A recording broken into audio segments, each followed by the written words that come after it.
Next, we will have a dialogue on AI and the workforce. We would like to invite on stage our guest of honor, Minister for Education, Mr. Chun Sing, and Deputy President of Academic Affairs and Provost, Professor Aaron Thean.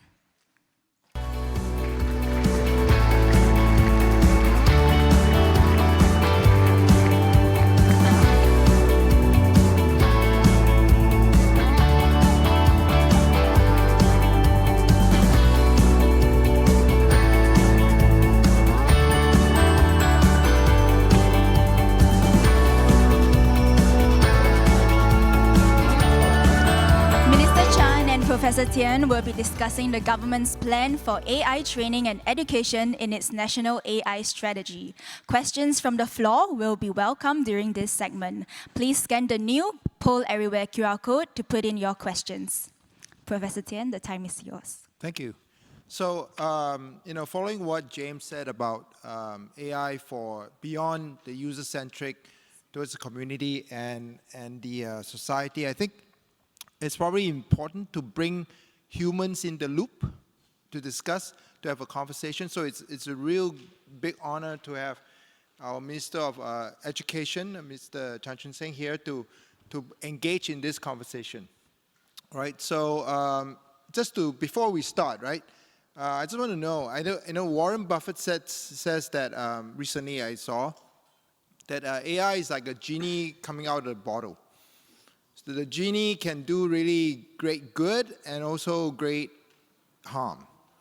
And I think it's probably the responsibility of the community and society to manage that, right?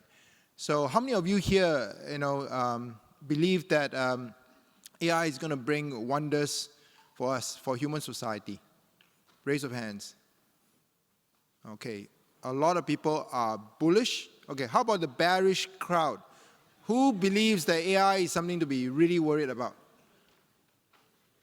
Okay, some bear people. Okay, so I think as part of that community, I think obviously our government is an important part of that community. So I'd like to ask Minister here to start things off is, given this wave of AI, okay, which is washing all over us, whether we like it or not, in your opinion and your understanding, what are the government or the ministry's priority in this area? Yeah. I suppose you mean the priority for Singapore rather than the priority just for the Ministry of Education.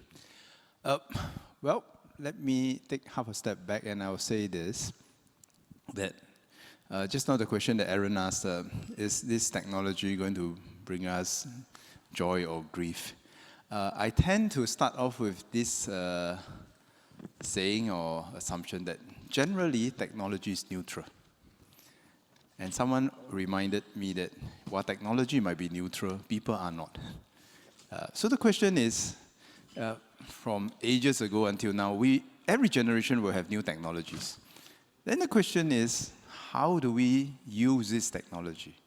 So I don't blame technology per se, or I don't credit technology per se, but I think it's how we use it that's important. And that's where I think that how humans interact with technology, the interface becomes very important. For Singapore, life is quite straightforward, right? We always don't have enough manpower. We always like to expand our human capacity, uplift our human potential and so forth. And every technology, including the latest AI, has the potential to help us expand our capacity, expand our networks, and so forth. So it can be a great help to a manpower-scarce country like us. Then the question is, if that is so, then how do we as individuals, industry, institutions, and government embrace this so that we make technology work for us rather than we end up working for technology?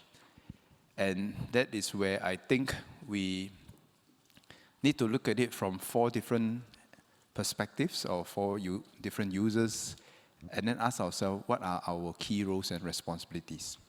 We can look at it from the individual perspective, as Prof has mentioned. We can look at it in the industry perspective. We can look at it in the institution perspective. And we can look at it at the government perspective. Now, at the individual level, I think if we are to realize the potential of this technology, then there are quite a few things that the individual must do or must come to grips with. First, we must understand the technology and how to be a smart user so that we can use it responsibly, ethically, and wisely. All technologies, including AI, has its pluses and minuses. I think today, we are in the process of helping individuals from students to adults to understand both the potential and the limitations of the technology. Some people have equated this with a calculator. I don't fully agree. A calculator is something that gives you an answer that is quite precise. You put 1 plus 1, usually you'll come out 2, unless your calculator is a bit wonky. Or you get 1 plus 1, they give you 1, 0, base 2, whichever the case might be. For those mathematicians, you know what I'm talking about. But I think AI is a bit different. The answer is not absolute, it's probabilistic. And we have to learn to deal with such probabilistic models. So at the individual level, I think we need to learn how to use it responsibly, ethically, and wisely, both its limitations and its potential. At the industry level, if we are to embrace this, then maybe to paraphrase what Prof has mentioned, today we use a lot of these algorithms, AI included, to do things better. And that's important, and that's useful. But I think the next step is not just about doing things better, it's whether we can do better things. And that often happens in the interface of different disciplines. So to give an example of healthcare, there are ways that we can use AI to do things better, right? Get the data, find the diagnosis, and so on and so forth. But what if one day you can combine data from different fields, allow us to do preventive medicine, predictive analysis, and just do better things, rather than just doing things better. That, I think, will be the real holy grail for our industry so that we can create new value propositions for ourselves and the world. Then at the institution level, I think, to pull a few threads together from what Prof and others have, and Eng Chai have mentioned, of course, the institutions, academic institutions, have a very important role in this. You can, of course, do a lot of research into the foundational models, how to build better models, and so forth. But that's just one aspect. The other aspect has to do with how we combine this with ethics, how we combine this with the human interface, and the impact on society. So there's quite a lot of work to be done on the academic front when we talk about AI and not just about the foundational models per se. Then at the government level, the fourth dimension at the government level, the challenge for us in all this is how do we put in place frameworks and rules that do two things. First, prevent bad things from happening, as per all regulations are required to do. But that is usually the easier part.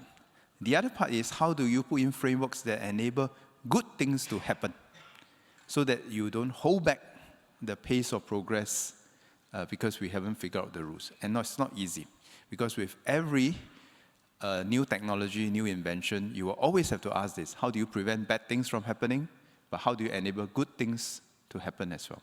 So take a simple technology like autonomous driving on the roads. You need rules, you need frameworks to prevent bad things from happening, harming people, harming society.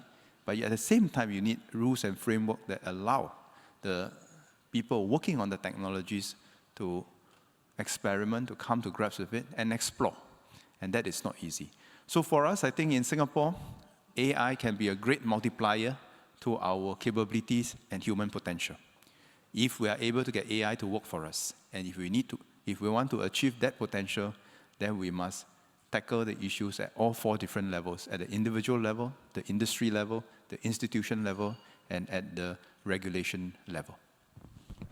Thanks, Minister. So, I just want to remind everybody there's a QR code up there.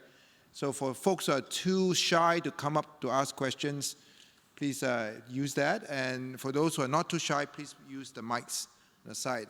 So actually, I do have one question. Basically, the question is, I guess directed at us. It says that, how would you reimagine Singapore's approach to education to encourage more AI-driven interdisciplinary work from young? Okay, so there are two aspects to this. How would I reimagine education with AI? And the other one is a slightly different topic about interdisciplinary work. Let me deal with the easier one first. I know in NUS and in many other places, we talk a lot about interdisciplinary work. But I just want to clarify, I'm all for interdisciplinary research, work, and so forth. But when it comes to education, we have to be a bit careful. The polite way to say this is, some people are good at many things. Many people are good at some things. Most of us are the many people. So in Singapore, it's important to have interdisciplinarity. But I don't want us to carry it to the extreme. I want a more nuanced position. It is very difficult to find interdisciplinarity in every individual.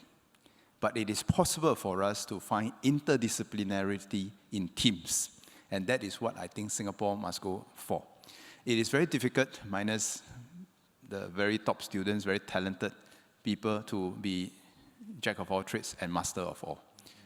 But we must learn to work in interdisciplinary teams. And it's a different skill set, about an important skill set for Singapore to be able to have our students work in interdisciplinary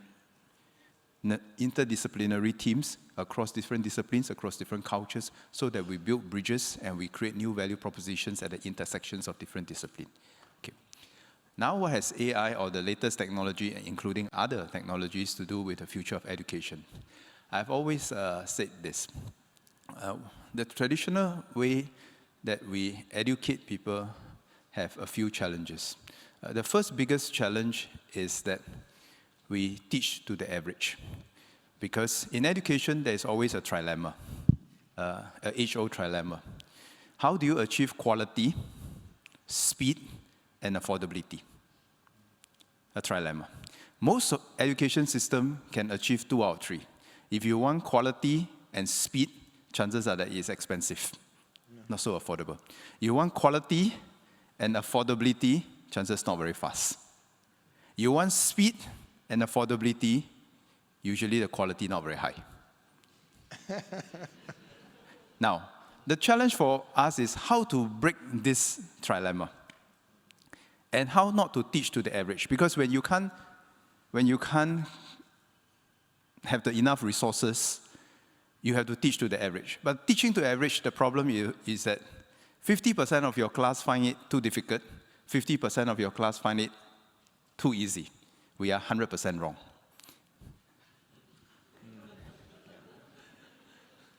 These are the age-old dilemmas of any education system of large class sizes. So I have challenged ourselves to imagine and reimagine education whereby, can you take a leaf from medicine where you have a batch of 1? You know, in today's medicine, you can have a batch of 1. That means you are so customized till that the medicine can be designed according to your genes and your condition and so forth. Then the question, the holy grail for education is that, can you have a batch of 1, or what I call the pedagogy of 1? Today, you may have a chance to do this with adaptive training system, with technology, which means that instead of teaching to the average, you have a set of materials, adaptive materials, where every learner will work according to his own learning needs at the pace that he wants. And he will just keep pushing him forward. Is this very far-fetched? No, it's not. In the world of games, gamification as they call it, that is essentially what people are doing. You play the game to your level, right? There's no need to take exam. You play to your level, and I know what's your level. Now, the question, the holy grail for us is that, can we break that trilemma of education where we can achieve quality, speed, and affordability, and at the same time, move away from teaching to the average? I think with technology, if we apply it intelligently and wisely, we can. And in many ways, in Singapore, we have already started moving along that way. But we are also learning important lessons along the way. One of the lessons that we have learned is do not become technology mad and apply technology mindlessly. For high ability students, this is a back of envelope research. For high ability students, they adapt to technology like a fish into water. But for high need students, don't start with high tech, start with high touch, because they need to establish that personal trust and relationship, have a stable environment before they talk about acquisition of content knowledge, right? And different subjects will avail themselves to different applications of technology. But the real potential for us to make a breakthrough in the way education is conducted is now, more than ever, where we are able to mass personalize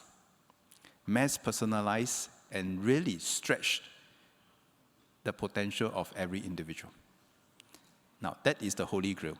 Are we there yet? No, we are not there yet. Can we get closer? Yes, I think we can.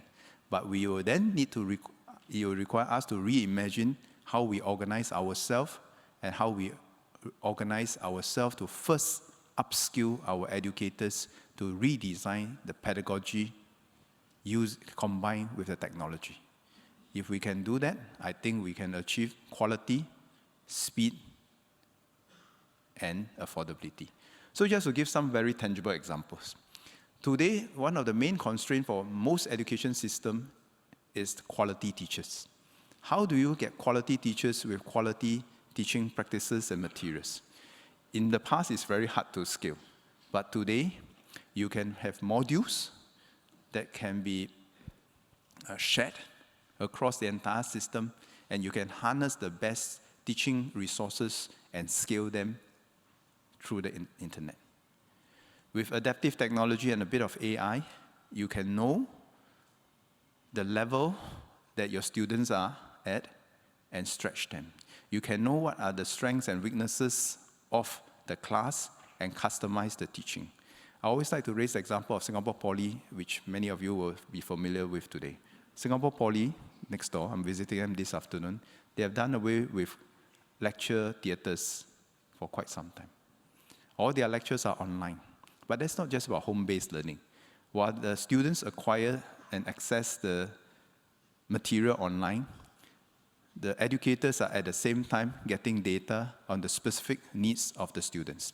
They know when the students acquire the material, usually 2 a.m. in the morning. They know at what speed they are watching the video and the lecture. Some parts are boring and they double up the speed. Some parts are incomprehensible and they have to repeat it over and over again. And when they come back to class, they know that generally this class, who needs what. This is surgical, customized education and not carpet bombing and teaching to the average. So there's great potential from such examples. Now, what we have described could be breakthroughs for the education system, but I want to make this point that the biggest breakthrough that we need is not for the formal education system or the first 15 years, as I call it. The greatest breakthrough that we need is to be able to customize our education and training system for the next 50 years beyond the first 15 years. Teaching cohorts of school-going children at about the same age with the same background is relatively easier than teaching and upskilling adults. And this is why we have this Skills Future Festival. For adults, for the next 50 years, where the same content material has to be accessed by people from 25 to 65 years old, is a different challenge. But is it very far-fetched for us today to do even mass customization at that level? No. I have seen AI programs that allow a company with very clear training outcomes. In 45 minutes, that program will be able to churn out a baseline training plan for the employees of the company. And then they can customize it according to the learning needs of the different age groups and the different profiles. In the past, this would have taken a single teacher, trainer, days, weeks to come up with such customized program. But today, this is all made that much more possible. And it's a question of how do we embrace it, how do we learn to use it wisely to the benefit of our learners so that we can really unlock the potential of each and every one. When we say that we want to realize the potential of each and every one, we really mean it. We really mean that we can mass customize across people from different backgrounds, across different age groups. So there's just some, hopefully, inspiring stories to get us going on this journey. Thanks for the comment. So just to sort of follow up on that, I think as we find a solution to customize educational program across different types of cohort of different age and background, I think I just want to take the opportunity to also plug one of the things that you said that the trade-off between quality, as well as affordability and speed. So I take the opportunity to also product placement. As what Eng Chai said, that we offer 40% off for our master's program, and no compromise on quality. So please help yourself and help us, and so that as we learn to customize these programs, right? Please sign up. So. It's not a joke, what Aaron said is very important. Yes. The more people subscribe to the course, the better and sharper the courses can be. Absolutely. No, seriously. Because today with technology, the feedback loop is much faster. I've always challenged NUS and the other IHLs. I say that, how long does it take you to package a course? From the sensing of the market demand, hopefully ahead of time, to how you train the trainers, train the participants, and then graduate them. And I always have this standing joke that I challenge all the IHLs to say, never graduate everyone with a history degree. Because if it takes us too long, we literally graduate with a history degree. But in today's world, you look at the speed which things are changing, you won't be able to say that I only teach you things that happened many, many years ago. And if you want to be at the frontier, we need to bring frontier industries into the academia and combine the power of academia and industry and hasten the speed of the cycle of learning. Yep. And today, my own personal belief is that Singapore's competitive advantage lies in our speed of evolution. How fast we can evolve compared to our competitors. And if we want to evolve fast, then we need the frontier academia, frontier industry practices, all to be combined in order for us to move faster than other people. So the more we practice, the more we use it, the more we practice this loop, the faster and sharper we get. So it's a serious issue. Yeah, indeed. I think you'll be surprised that even as course provider, we are also learners. We're learning to teach. So I think the learning and teaching is an engagement process, and please participate. So just to follow, this is actually on the topic of teaching. I think this questions obviously possibly come from teachers. So the question goes like that, right? Teachers are the foundation of our society. They teach, inspire, and guide many of us. Where can we do better to prepare our teachers and prepare our future workforce? Yeah. So this is a very serious effort in MOE, the professional development of our teachers. And this is why in MOE, we are now organizing ourselves to make sure that our teachers have the time and space to keep upgrading themselves. I always say this, our teachers pour their hearts out to take care of our children. Then we must take care of our teachers. And because if our teachers don't keep growing, our students cannot keep growing. And our teachers need new skill sets. They need new skill sets to use the new technologies. They need new skill sets to manage and support the social-emotional development of our children. They need new skill sets to manage partners from parents to industries. So there are a lot of new skill sets that if we believe in lifelong learning, then our teachers must also exemplify and have the opportunities for lifelong learning. My usual question and challenge to all my teachers when I visit them in schools every other day is this. If you have spent 20 years in the school, did you spend 1 times 20 years or did you spend 20 times 1 year? Do you all know the difference? If you are on the job for 20 years, never mind teaching or otherwise, do you spend 1 times 20 years or 20 times 1 year? If you spend 20 times 1 year, the sunrise, the sunset, the seasons come, the seasons go, you are doing the same thing. And that is not growth. Any individual that does not grow will start to stagnate, will get tired, and so on and so forth. But we want every individual, every teacher in our system to spend 1 times 20 years and more. And it is our job to make sure that we support them. Now, having said that, the challenges for the teachers are no different from any other adult working, right? You are busy with your work commitments, you have family responsibilities, financial commitments, and so on and so forth. Then the question is, can we achieve or get nearer to our holy grail, whereby our adult learners can learn anything, anywhere, anytime? That holy grail is not so far-fetched, but we need to change the way we package the material and make it accessible to our people. Okay, this is my latest challenge to all our people. How many of you have a TikTok account? It's not TikTok, a crime, show of hands. it's not a sin Yeah. to have a TikTok account. Okay, how many of you have a TikTok account? Don't be ashamed. Not bad, not bad. For an NUS crowd, not bad, not bad. Okay, next question. Yeah. For those of you who have a TikTok account, what's your average dosage every day?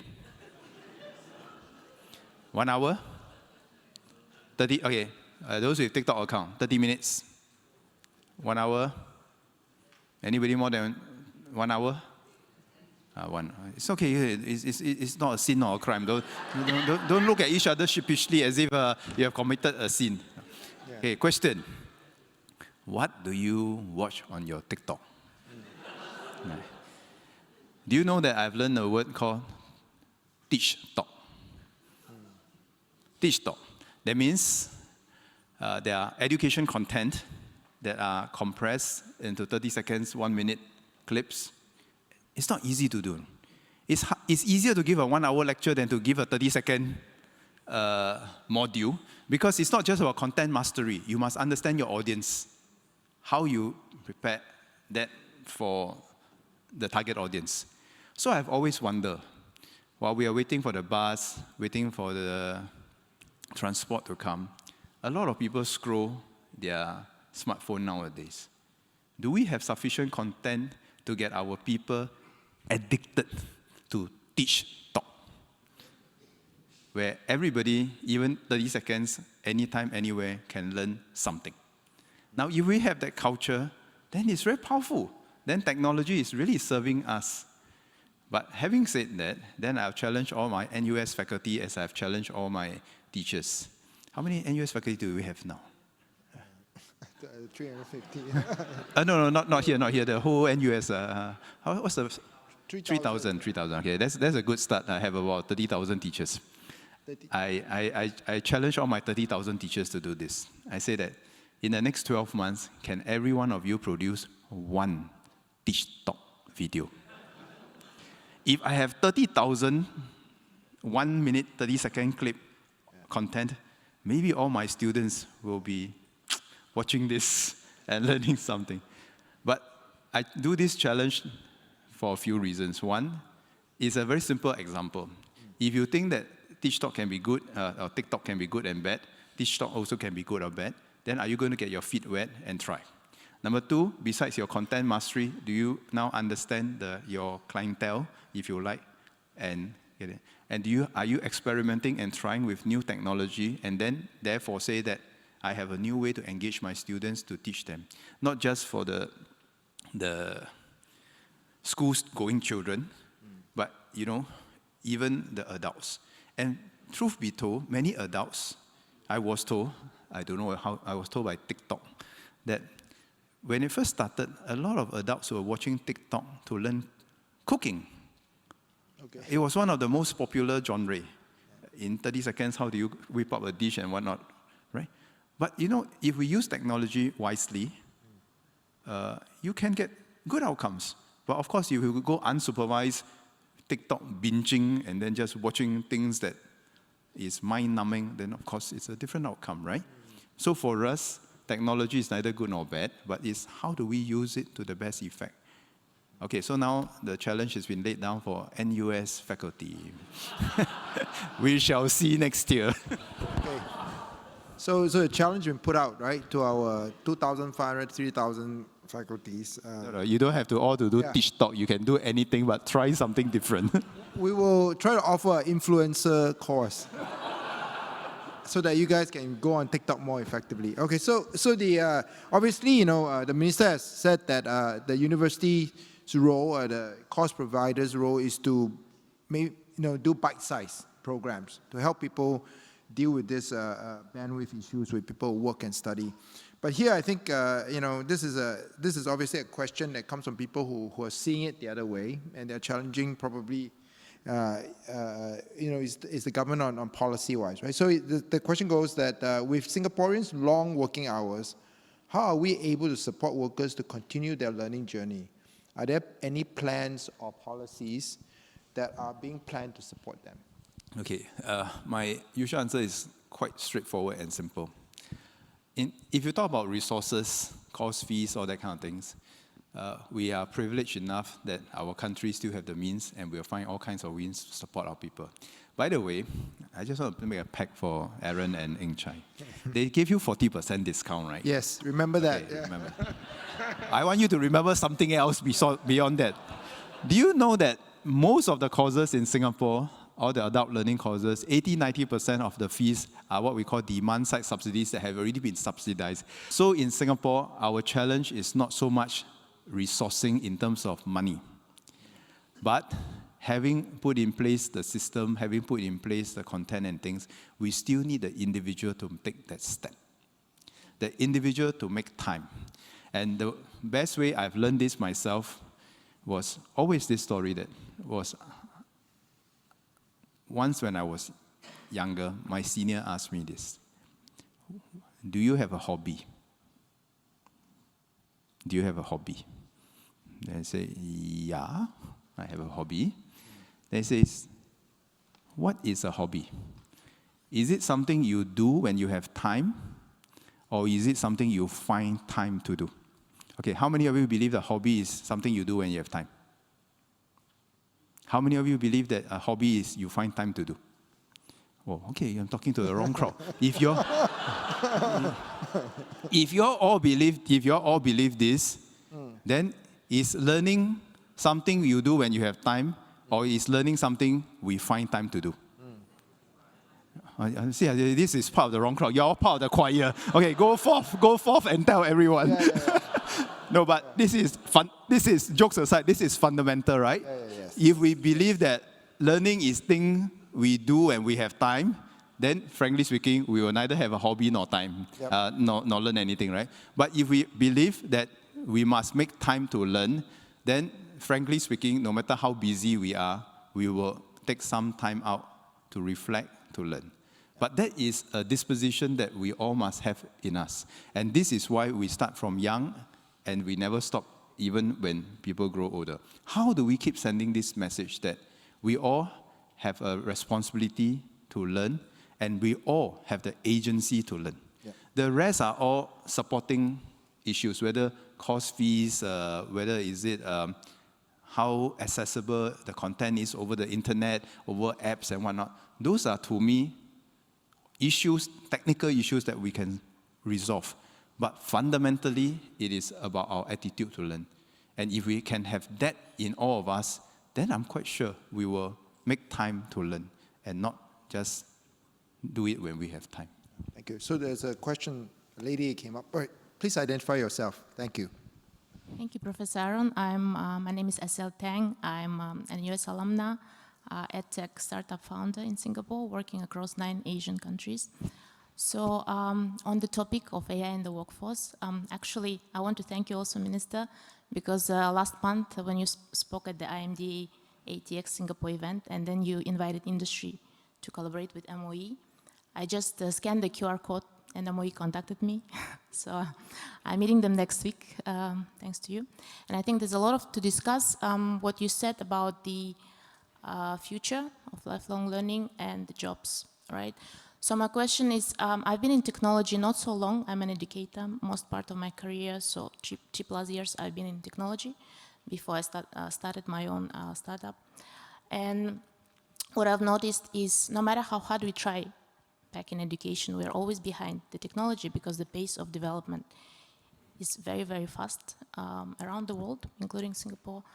And so my question is, not everyone, even with the amazing subsidies, can go straight to masters, right?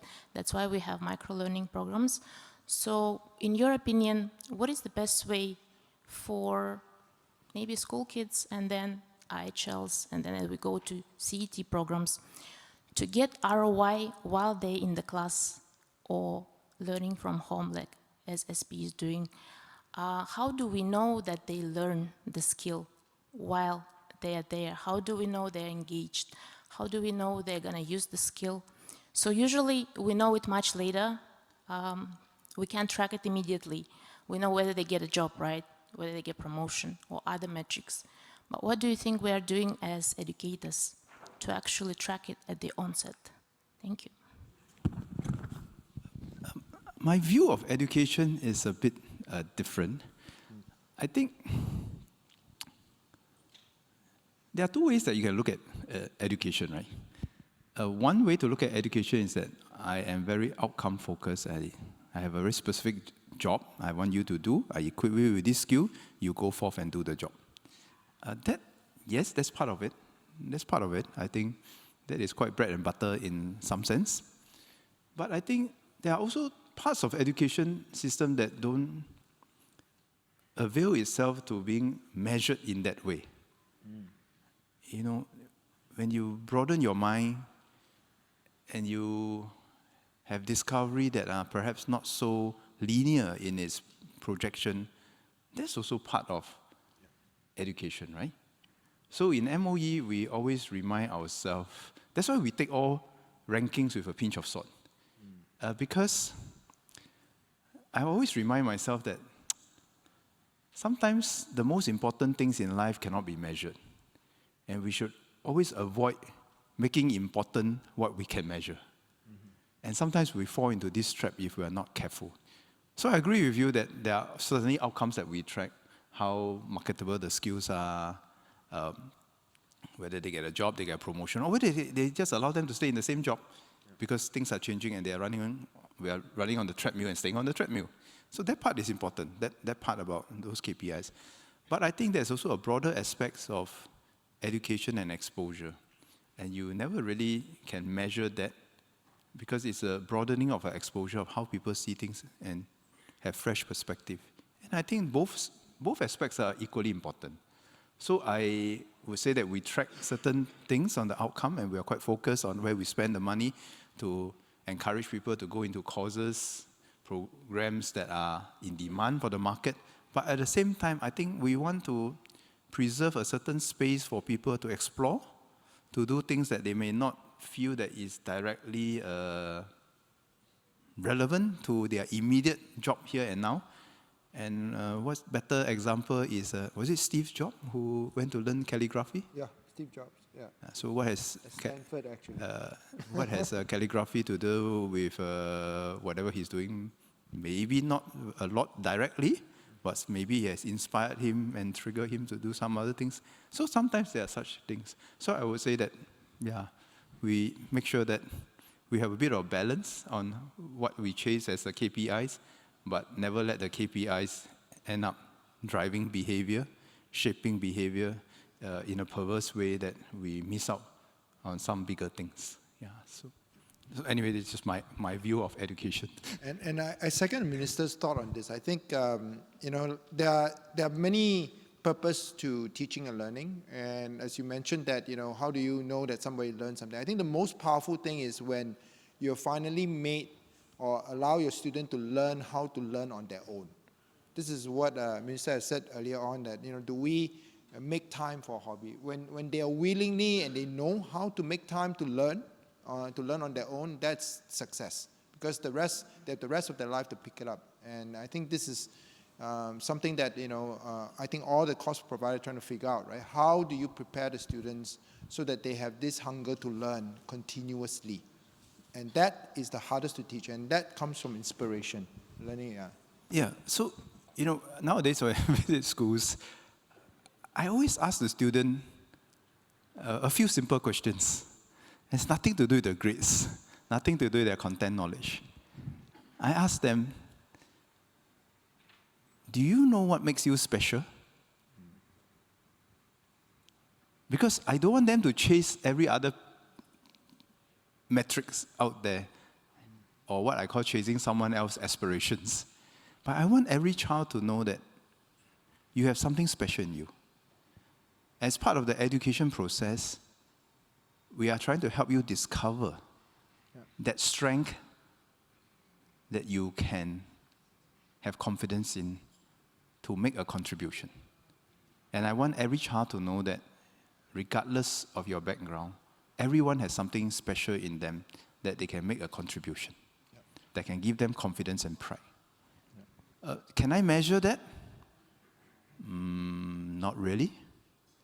How do I know we have succeeded? As what Aaron says, when he grows up, even when the teachers are not around, he or she continues to want to learn, he or she continues to want to explore, create new value propositions, discover new things, see new places, right? So it's like my challenge to all the NUS and Ing Chai would have heard this. I told Ing Chai to tell all the NUS students, thou shalt not graduate unless you have discovered something new, found something new, created something new. High bar is a stretch goal. But you see, we are not here to train our students to answer yesterday's questions with yesterday's answer. Yeah. We are here to inspire our students to contemplate tomorrow's challenges and find the answers or options ahead of time. Yeah.